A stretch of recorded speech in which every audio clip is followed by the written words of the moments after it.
So hello everyone, welcome back to our YouTube channel. सही है, एक बार फिर आप सभी का स्वागत है। आज मैं आपके लिए लाया हूँ वन शॉट लेक्चर सीरीज के अंदर basic civil and mechanical engineering यानी कि बीसीएमई सब्जेक्ट का फर्स्ट यूनिट जो है हमारा इंट्रोडक्शन टू सिविल इंजीनियरिंग। अगर आप इस चैनल पर नए हैं तो इस चैनल को पहले सब्सक्राइब कीजिए। ठीक है, अब चलिए हम यहाँ पर शुरू करते हैं हमारा फर्स्ट यूनिट के साथ जो कि है इंट्रोडक्शन टू सिविल इंजीनियरिंग। ये वीडियो अगर आपने देख लिया तो ये एग्जाम के लिए सफिशिएंट होने वाला है।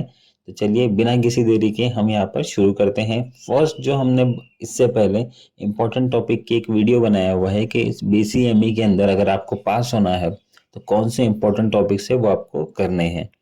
तो वो टॉपिक्स की वीडियो के हिसाब से ही ये वाले वन शॉट वीडियो बनाया हुआ है। इसके अंदर टेंशन नहीं लेना है आपको, पूरा के पूरा सिलेबस यहाँ पर कंप्लीट किया हुआ है।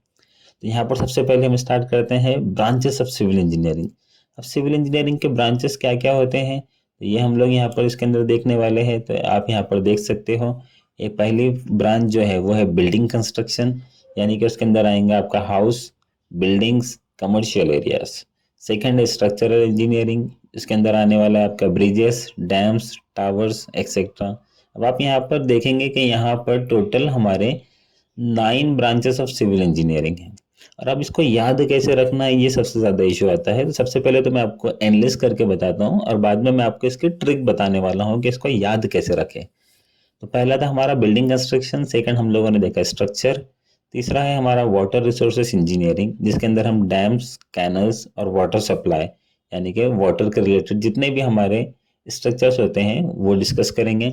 नेक्स्ट है हमारा जियो टेक्निकल इंजीनियरिंग, उसके अंदर आता है सॉइल और फाउंडेशन वर्क। नेक्स्ट है ट्रांसपोर्टेशन जिसके अंदर आपको पता है रोड, रेलवेज, एयरपोर्ट एक्सेट्रा इसके अंदर कंसिडर होते हैं। देन इन्वायरमेंटल इंजीनियरिंग यानी कि पॉल्यूशन और जो आपका वेस्ट होता है, ठीक है, तो वो वेस्ट मैनेजमेंट के लिए भी सिविल इंजीनियर ही रिस्पॉन्सिबल होता है। नेक्स्ट है आपका surveying, then construction management and town planning. अब इसको याद कैसे रखना है आपको 9 ब्रांचेस को। तो सबसे पहले बेसिकली सिर्फ आपको इतना ध्यान में रखना है कि मान लो आप आपके घर पर हो और अभी आप घर से जाने वाले हो आपके कॉलेज के अंदर। ठीक है, तब घर से कॉलेज जाते हो तो आपको जो जो चीज़ें दिखने वाली है वो है ब्रांचेस ऑफ सिविल इंजीनियरिंग। कैसे? तो सबसे पहले यहाँ पर बिल्डिंग कंस्ट्रक्शन, यानी कि आप घर में हो, आपने आपके घर की बिल्डिंग देखी, आप आपके हाउस में हो, तो ये क्या हो गई, आपकी बिल्डिंग हो गई। ठीक है, और वही बिल्डिंग को आप बाहर से देखेंगे आपको स्ट्रक्चर दिखाई देगा वहां पर, तो वहां पर ये सेकंड क्या हो गया हमारा स्ट्रक्चरल इंजीनियरिंग। ठीक है, अब वहां पर आपने सुबह सुबह क्या किया, सुबह में नहाया, नहाने मतलब पानी लगा होगा आपको। ठीक है, तो पानी कहाँ से आता है, तो हमने लिखा है यहाँ पे वाटर रिसोर्सेस इंजीनियरिंग। ठीक है, अब आप नहा धो के तैयार होके कॉलेज के लिए निकले हो बाहर, घर के बाहर थोड़ी सी मट्टी है। ठीक है, तो वो किसके अंदर आ गया, जियो टेक्निकल इंजीनियरिंग। फिर आपने आपकी गाड़ी निकाली, गाड़ी निकालने के बाद ऑब्वियसली आप कोई तो भी एक ट्रांसपोर्टेशन मीन्स लेंगे, है ना। तो आपने रोड, रेलवेज, है ना, जहां से भी आप लोग आते हो कॉलेज के लिए आपके, तो आपका नेक्स्ट वाली ब्रांच कौन सी हो गई, ट्रांसपोर्टेशन इंजीनियरिंग। अब आप कॉलेज के लिए आ रहे हो, साथ में इन्वायरमेंट का आपने मजा लिया, आजू बाजू देखा, आपको लगा कि सिटी में बहुत ज्यादा पोल्यूशन हो गया है, वेस्ट मैनेजमेंट प्रॉपर नहीं है, तो ये किसके अंदर आ जाएगा हमारा इन्वायरमेंटल इंजीनियरिंग के लिए।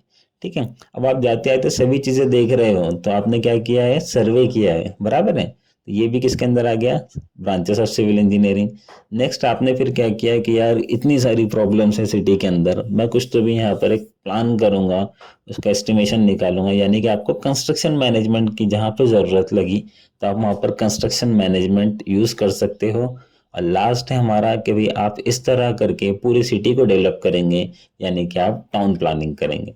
ठीक है, तो अब बेसिकली आपको बस इतना ही ध्यान में रखना है कि आप घर से, आप सुबह में घर पे उठे और घर से आपको जाना है आपके कॉलेज में, तो रास्ते में जितनी भी चीजें आपको दिख रही है वही लिखना है आपको ब्रांचेस ऑफ सिविल इंजीनियरिंग के लिए। होप आपको टॉपिक क्लियर हो गया होगा। बढ़ते हैं हम हमारे नेक्स्ट टॉपिक की तरफ। ये टॉपिक है रोल ऑफ सिविल इंजीनियर्स। ये बहुत बार पूछा हुआ क्वेश्चन है एग्जाम के अंदर। ठीक है, अब बीसीएमई का एक पुराना जो सब्जेक्ट था हमारा वो था बेसिक्स ऑफ सिविल इंजीनियरिंग, उसके अंदर भी ये क्वेश्चन बार बार रिपीट हुआ है। ये सेम क्वेश्चन आपको लास्ट सेमेस्टर में यानी कि फरवरी 2025 में जो एग्जाम्स हुए थे उसमें भी पूछा हुआ क्वेश्चन है। तो रोल ऑफ सिविल इंजीनियर क्या है, तो पहले हम वन बाय वन देख लेते हैं, फिर मैं आपको इसकी भी ट्रिक बताने वाला हूँ। तो फर्स्ट है उसका role site investigation and survey, second structural drawing and design. ये आप लोग यहाँ पर रीड कर लो, मैं डायरेक्टली आपको ट्रिक बताने वाला हूँ, ठीक है, क्योंकि हमारा अभी एग्जाम है, हम लोग ज्यादा टाइम पास नहीं कर सकते।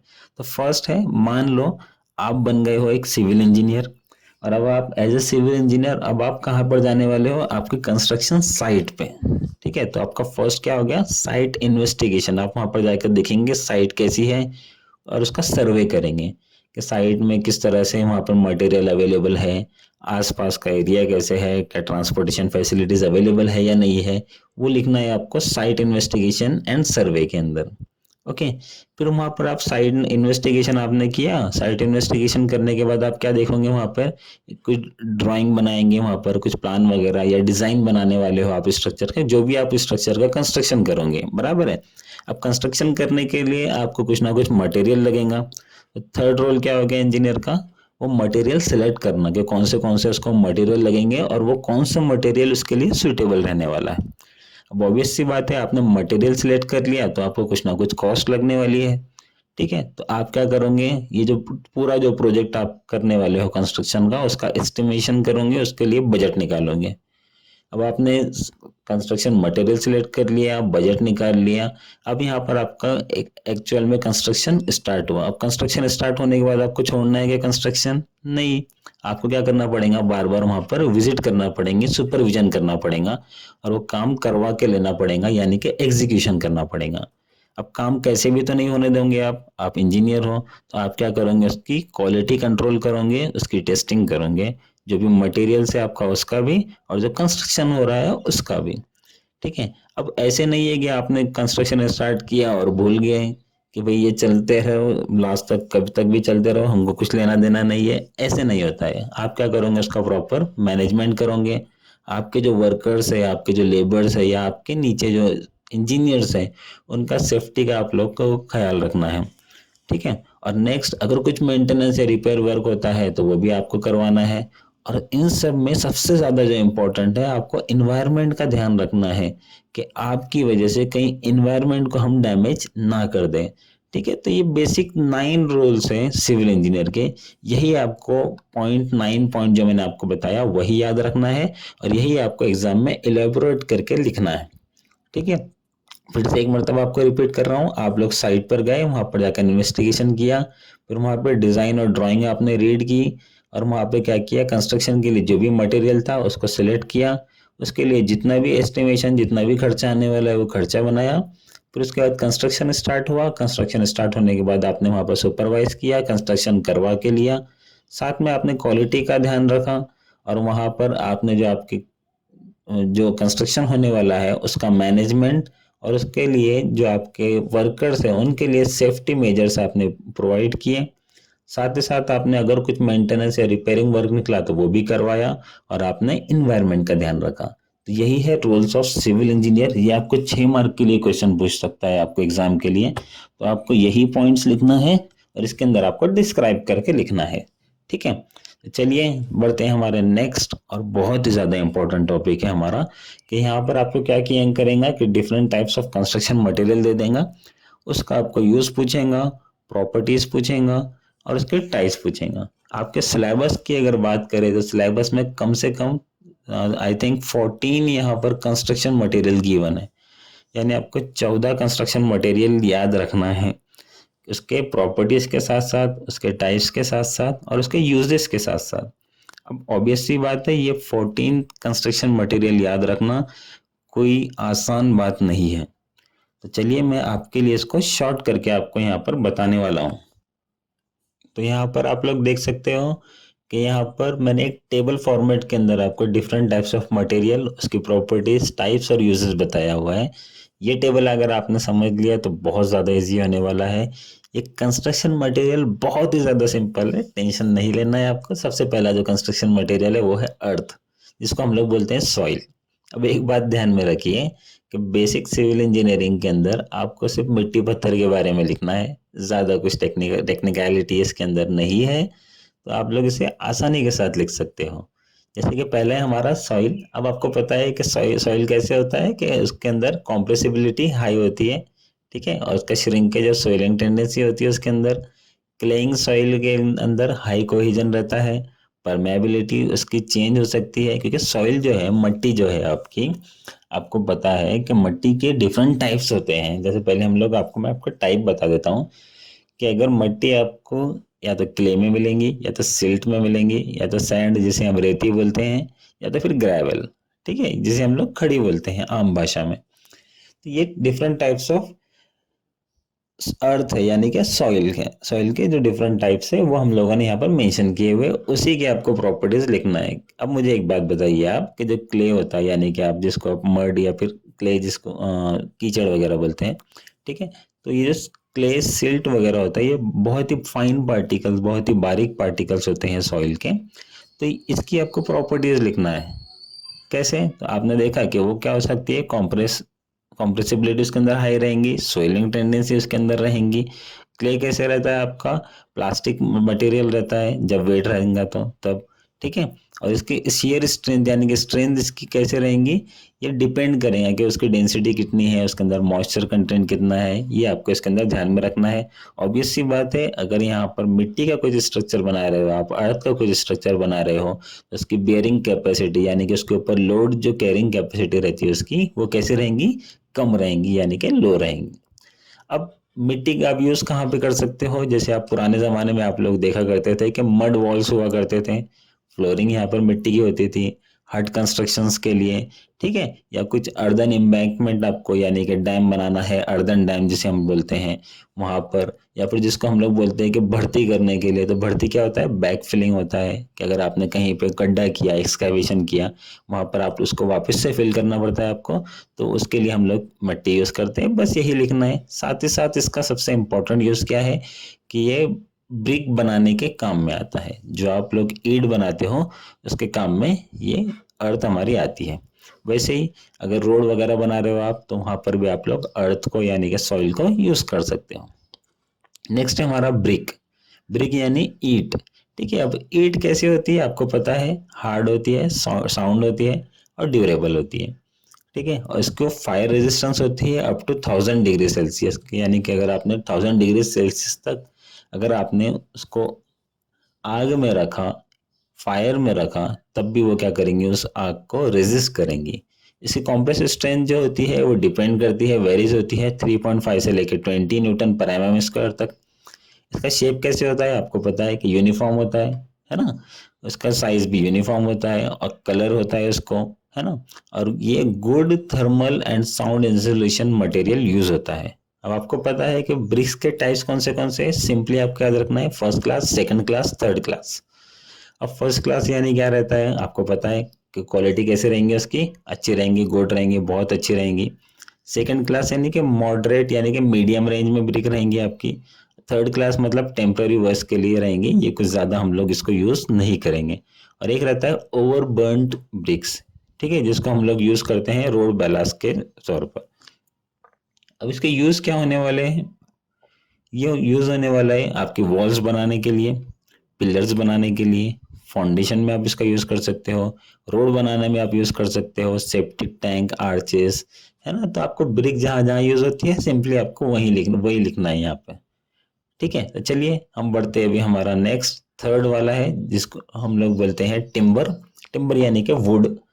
अब वुड, लकड़ी जिसको हम लोग बोलते हैं। अब अलग अलग टाइप्स क्या हो सकते हैं उसके, तो अब आपको यहाँ पर जितने भी अलग अलग टाइप्स के लकड़ी हम लोग देखते हैं, वही यहाँ पर उसके टाइप्स लिखना है। जैसे कि टीक वुड, साल वुड, देवदार, है ना। तो ये अलग अलग टाइप्स के आप यहाँ पर नीम लिख सकते हो, नीम वुड, नीलगिरी लिख सकते हो। जो आपको यहाँ पर सुटेबल लगा वो आप यहाँ पर टाइप्स उसके लिख सकते हो। आपको यही बात ध्यान में रखनी है कि कंस्ट्रक्शन मटेरियल, ये जो टॉपिक है, इसके अंदर आप लोग जो भी कंस्ट्रक्शन मटेरियल आपको दिखता है नॉर्मल लाइफ में, वही आपको लिखना है। अब ऑब्वियस सी बात है, वुड है, उसका वेट कैसे होगा, प्रॉपर्टीज क्या क्या है उसकी, लाइट वेट रहेगा, ठीक है, उसकी स्ट्रेंथ थोड़ी ज्यादा रहेंगी उसके वेट के हिसाब से, उसका साउंड इंसुलेटर अच्छा है, उसको आप किसी भी शेप में कर सकते हो, है ना। उसका elastic and strong in tension and compression होता है। इसका यूज कहाँ पर होगा, डोर विंडो बनाने के लिए, फर्नीचर वर्क के लिए, ब्रिजेस बनाने के लिए, स्कैप फोल्डिंग यानी फ्रेम और फ्रेमवर्क, है ना। जब हम कंस्ट्रक्शन करते हो तो वहां पर भी आप जो नीचे तख्ते लगाते हो ना, उसी को हम लोग बोलते हैं फॉर्म वर्क। ठीक है। नेक्स्ट टॉपिक है हमारा स्टोन। स्टोन यानी आपको पता है पत्थर। पत्थर के क्या क्या प्रॉपर्टीज होंगे, हार्ड रहेगा, टफ रहेगा, ड्यूरेबल रहेगा। इसके टाइप्स कौन से हो गए, ग्रेनाइट, मार्बल, लाइमस्टोन, सैंडस्टोन। ये डिफरेंट टाइप्स ऑफ स्टोन्स है। स्टोन्स कहाँ पर यूज करते हैं हम, अगर ग्रेनाइट मार्बल वगैरह है तो हम लोग यूज करते हैं फ्लोरिंग के अंदर या क्लाइडिंग के अंदर या कुछ मोनूमेंट्स बनाने के अंदर। ठीक है। बाकी जो आप यूज करते हो वो तो फाउंडेशन वॉल्स बनाने के लिए, रोड के अंदर बैलास्ट के लिए, या फिर रेलवे लाइंस के साइड में हम लोग इसको यूज कर सकते हैं। स्टोन का ही नेक्स्ट टाइप है सैंड। सैंड यानी कि रेती, जिसको हम मराठी में वाड़ू बोलते हैं, है ना। तो वो कहाँ से अवेलेबल होती है, या तो रिवर सैंड रहती है हमारी जो हम नदी के किनारे से लाते हैं, या तो पिट सैंड, या फिर क्रश स्टोन। ये भी आपको अभी यहाँ पर इसको भी हम लोग सैंड के अंदर कंसिडर करते हैं। सैंड का ही दूसरा नाम है फाइन एग्रीगेट। क्या काम में आने वाला है, क्या क्या प्रॉपर्टीज होंगे इसके, क्योंकि ये बहुत ही ज्यादा फाइन रहते हैं, बारीक रहते हैं। तो अब इसको कोई भी वॉइड्स फिल करने के लिए इसको हम लोग यूज कर सकते हो। इसको अगर आपने सीमेंट के साथ अगर मिलाया तो ये बहुत ही स्ट्रॉन्ग बॉन्ड कंसिडर क्रिएट करता है, स्ट्रॉन्ग बॉन्ड। यानी कि आप सीमेंट के साथ अगर सैंड आपने मिलाया तो वो आपको हेल्पफुल रहेगा आपको प्लास्टर वगैरह के लिए। वो हम लोग आगे पढ़ने वाले हैं। अभी सैंड का यूज कहाँ पे होगा, कंक्रीट बनाने के लिए हो सकता है, मोटर बनाने के लिए, प्लास्टरिंग के लिए, फिलिंग मटेरियल्स यूज हम इसको कर सकते हैं। नेक्स्ट है आपका मटेरियल एग्रीगेट। जैसे हमने देखा था सैंड मतलब रेती वाड़ू जिसको हम लोग बोलते थे, वैसे ही एग्रीगेट मतलब खड़ी। अब खड़ी कैसे रहेंगी आपकी, वो भी हार्ड रहेंगी, आपको पता है क्योंकि पत्थर ही है। ड्यूरेबल रहेंगी, कॉम्प्रेस स्ट्रेंथ ज़्यादा रहेंगी इसकी। ठीक है। क्लीन और एंगुलर शेप में होती है ये, या कभी कभी राउंडेड शेप में भी अवेलेबल रहती है। एग्रीगेट को दो पार्ट में डिवाइड किया हुआ है। एक है फाइन एग्रीगेट जिसको हम लोग बोलते हैं रेती या वाड़ू, और एक होता है कोर्स एग्रीगेट यानी कि ग्रेवल, क्रश स्टोन। ये जो बड़े बड़े जो हमारे पत्थर रहते हैं उसको हम लोग बोलते हैं कोर्स एग्रीगेट। इसका यूज कहाँ पे होगा, अगेन कंक्रीट में बहुत ही ज्यादा इंपॉर्टेंट रोल प्ले करता है। फिर रेलवे लाइंस के जो साइड में आप लोग देखते होंगे कि जो रेलवे लाइंस है आपकी, वहां पर आप लोग एग्रीगेट, बैलास्ट वगैरह यूज करते हो। सिविल इंजीनियरिंग में सबसे इंपॉर्टेंट जो मटेरियल है वो है सीमेंट। सीमेंट क्या करता है, उसकी प्रॉपर्टीज क्या क्या है, तो सबसे पहले as a binding material use होता है ना, क्योंकि वो क्या करता है, एक उसके अंदर बाइंडिंग प्रॉपर्टी होती है। तो वो दो से ज्यादा जो भी मटेरियल्स रहेंगे उनको क्या करेंगे, आपस में बाइंड करके रखेंगे, बांध के रखेंगे। प्लास्टिसिटी और स्ट्रेंथ ज्यादा होती है, क्विक सेट हो जाता है, जल्दी सेट हो जाता है, और ये भी resistance to fire and weather है। ठीक है। इसके टाइप्स क्या क्या है, ओपीसी और यानी कि ऑर्डिनरी पोर्टलैंड सीमेंट, पीपीसी यानी कि Portland pozzolana cement, rapid hardening cement, white cement and low heat cement. Again इसका यूज कंक्रीट मोर्टर बनाने के अंदर, या प्लास्टरिंग और पॉइंटिंग के लिए, या रोड्स डैम्स वगैरह बनाने के लिए हम इसका यूज कर सकते हैं। नेक्स्ट है हमारा मोटर। अब मोटर होता क्या है कि अगर आपने सीमेंट के साथ साथ रेती ऐड किया, यानी सीमेंट प्लस सैंड अगर आपने ऐड किया तो आपका बनेगा मोटर। ठीक है। मोटर या तो सीमेंट का हो सकता है, या तो लाइम का हो सकता, या तो फिर मड का हो सकता है। यानी कि सीमेंट के साथ भी, या फिर चूने के साथ, या फिर मड के साथ आप लोग क्या कर सकते हो, अगर आपने रेती मिलाया तो उसका क्या बन जाएगा, मोटर बन जाएगा, है ना। तो अब ये जो मोटर होता है उसका यूज कहाँ पे होगा, ब्रिक्स, यानी कि जब हम वॉल्स बनाते हैं तो वॉल्स के ब्रिक्स ज्वाइन करने के लिए हम लोग मोटर यूज करते हैं। प्लास्टरिंग के लिए, रिपेयरिंग के लिए, डीपीसी कोर्स के लिए हम इसका यूज करते हैं। नेक्स्ट है हमारा नाइन्थ, कंक्रीट। ये जो मटेरियल है ये बार बार आपको एग्जाम में पूछा हुआ है, तो ये थोड़ा सा आपको सीरियसली करके जाना है। कंक्रीट होता क्या है, जैसे मैंने अभी आपको मोटर बताया, मोटर क्या रहता है, सीमेंट प्लस सैंड। ठीक है।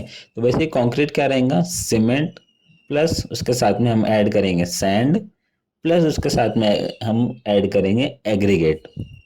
ठीक है। और साथ में पानी आपको यूज करना है, वाटर। तो ये चार चीजें मिला के आपका कंक्रीट बनेगा। क्या है, फिर से एक मरतबा बता रहा हूँ आपको, cement, sand, aggregate and water, इन सबको आपने मिक्स किया तो आपका क्या बनने वाला है, कंक्रीट बनने वाला है। कंक्रीट आप जितने भी स्ट्रक्चर्स देखेंगे जनरली उसके अंदर हम लोग कंक्रीट यूज करते हैं क्योंकि इसकी स्ट्रेंथ ज़्यादा होती है, उसकी ताकत ज़्यादा होती है। ठीक है, तो हम इसको यूज कर सकते हैं। इसकी प्रॉपर्टीज है, यहाँ पर प्रॉपर्टीज आप लोग यहाँ पर देख सकते हो कि इसके अंदर कॉम्प्रेसिव स्ट्रेंथ ज़्यादा होती है। इसको रेनफोर्समेंट लगता है। अब रेनफोर्समेंट मतलब क्या? रेनफोर्समेंट मतलब सलिया जिसको हम लोग बोलते हैं। ठीक है, स्टील रॉड जो रहती है ना, जो हम लोग कंस्ट्रक्शन के अंदर यूज करते हैं, स्टील बार्स, उसी को हम लोग बोलते हैं रेनफोर्समेंट। तो कंक्रीट की कॉम्प्रेसिव स्ट्रेंथ बहुत ज़्यादा होती है लेकिन टेंसाइल स्ट्रेंथ बहुत कम होती है। और यही टेंसाइल स्ट्रेंथ को हम कवर करने के लिए उसके अंदर स्टील बार्स हम लोग यानी कि रेनफोर्समेंट डालते हैं। ठीक है, ड्यूरेबल होता है, लॉन्ग लास्टिंग होता है, आपको पता है फायर जल्दी कैच नहीं करेगा, वाटर टाइट होता है यानी कि वाटर प्रूफ भी होता है। तो ये थी कंक्रीट के प्रॉपर्टीज। अब कंक्रीट के टाइप्स में आप देखेंगे, एक है पीसीसी यानी कि प्लेन सीमेंट कंक्रीट, दूसरा है आरसीसी यानी कि रेनफोर्स सीमेंट कंक्रीट, और तीसरा है प्री स्ट्रेस कंक्रीट। अब प्लेन सीमेंट कंक्रीट होता क्या है कि इसके अंदर आपने, जैसे मैंने आपको बताया, सीमेंट, सैंड, एग्रीगेट और वाटर, इतना ही अगर है तो वो क्या रहेगा, हमारा सिंपल कंक्रीट रहेगा यानी कि प्लेन सीमेंट कंक्रीट जिसको हम पीसीसी बोलते हैं। लेकिन इन सब के साथ में अगर आपने स्टील बार्स ऐड किया तो वो बन जाएंगे आपका रेनफोर्स सीमेंट कंक्रीट जिसको हम लोग बोलते हैं आरसीसी। और लास्ट है हमारा प्री स्ट्रेस कंक्रीट। ठीक है, इसका यूज क्या क्या होगा, तो हम इसको बिल्डिंग स्ट्रक्चर्स में यानी कि beam, slab, column, roads, dams etcetera में हम इसको यूज कर सकते हैं। कंक्रीट आपको जहां पर भी दिखा उसका यूज यहाँ पर लिख लो। वैसे नेक्स्ट है हमारा स्टील। जैसे मैंने आपको बताया कि स्टील यानी कि जिसको हम लोग रेनफोर्समेंट भी बोलते हैं, इसकी टेंसाइल स्ट्रेंथ ज़्यादा होती है, डक्टाइल होती है, इसकी प्रॉपर्टीज है।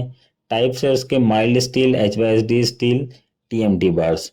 अगेन ये यूज होगा आरसीसी में, जैसे यहाँ पर आपको बताया मैंने। पीसीसी जो था आपका, पीसीसी में आपने स्टील बार ऐड किया तो वो क्या बन गया, आरसीसी बन गया। वैसे ब्रिजेस, टावर्स के लिए, इंडस्ट्रियल बिल्डिंग के अंदर हम लोग स्टील यूज करते हैं। नेक्स्ट है हमारा बिटुमिन। बिटुमिन आपको पता है कि हम वाइडली इसको रोड कंस्ट्रक्शन के लिए, वाटर प्रूफिंग के लिए हम लोग इसको यूज करते हैं। ठीक है, इसके प्रॉपर्टीज और इसके टाइप्स पढ़ लीजिए, बहुत ही ज्यादा सिंपल है। नेक्स्ट है आपका ग्लास जिसको हम लोग कांच बोलते हैं। कांच कैसी होती है, ट्रांसपेरेंट होती है, जल्दी टूट जाती है यानी कि ब्रिटल होती है, वाटर प्रूफ होती है ना, नॉन करोजिव होती है कि भाई इसके अंदर जंग नहीं लगने वाला है आपका। इसके टाइप्स यहाँ पर गिवन है, इसको हम यूज करेंगे विंडोज, डोर्स, पार्टीशन वगैरह के लिए। FRP यानी कि फाइबर रेनफोर्स पॉलीमर, ये जो है, और लास्ट वाला जो है कंपोजिट मटेरियल, ये भी आपके लिए इंपॉर्टेंट है कंस्ट्रक्शन मटेरियल। FRP यानी कि फाइबर रेनफोर्स पॉलीमर, ये लाइट वेट होता है, इसकी स्ट्रेंथ बहुत ज़्यादा होती है, करोजन नहीं होता है इसको, ड्यूरेबल रहेगा और नॉन कंडक्टिव रहेगा। इसके टाइप्स नहीं है क्योंकि यही एक पार्ट है। ठीक है, इसका कोई टाइप नहीं रहता है। इसके यूज़ क्या क्या होंगे, ये इंडस्ट्रियल कवर्स के लिए, टैंक्स के लिए हम लोग यूज़ कर सकते हैं, आर्किटेक्चर ग्राइडिंग के लिए हम लोग इसको यूज़ कर सकते हैं, पाइप्स एंड डक्ट्स में हम इसको यूज़ कर सकते हैं, है ना। वैसे ब्रिज डेक्स और ग्रेटिंग के लिए हम इसको यूज़ कर सकते हैं। लास्ट है हमारा कंपोजिट मटेरियल्स। अब कंपोजिट मटेरियल क्या होता है कि जब भी आपके दो या दो से ज़्यादा मटेरियल आपस में हम लोग मिला देंगे उसको हम लोग बोलेंगे कंपोजिट मटेरियल। कोई भी दो मटेरियल जो आपकी मर्जी है, अगर आप दोनों मिला के अगर आप इसको यूज़ कर रहे हो तो वो कंपोजिट मटेरियल बन जाएगा। ऑब्वियस सी बात है, अगर आप कंपोजिट मटेरियल बना रहे हो तो उसकी स्ट्रेंथ क्या रहेंगी, ज़्यादा रहेंगी। ठीक है, अब इसको हम यूज़ कर सकते हैं ब्रिजेस के अंदर, एरोस्पेस के अंदर, ऑटोमोबाइल बॉडीज के अंदर, है ना। ये अलग अलग टाइप्स के अंदर कंपोजिट मटेरियल हम अलग अलग फील्ड में हम इसको यूज़ कर सकते हैं। ठीक है, तो ये था आपका फर्स्ट यूनिट। बहुत ही शॉर्ट में मैंने आपको बताया हुआ है, जो ट्रिक्स बताए हैं, ये जो टेबल्स बताए हैं वो आपको याद रखने हैं। आपने अगर इतना भी आपके एग्जाम के लिए किया और प्रॉपरली आपने उसको डिस्क्राइब करके एग्जाम में पेपर में लिखा तो आपको इस यूनिट के 12 मार्क्स आराम से मिलने वाले हैं। ठीक है, तो होप आपको ये वीडियो पसंद आई होंगी। ये वीडियो पसंद आई है तो इसे लाइक कीजिए, अपने फ्रेंड्स के साथ शेयर कीजिए, हमारा चैनल सब्सक्राइब कीजिए। बाकी सब सही है।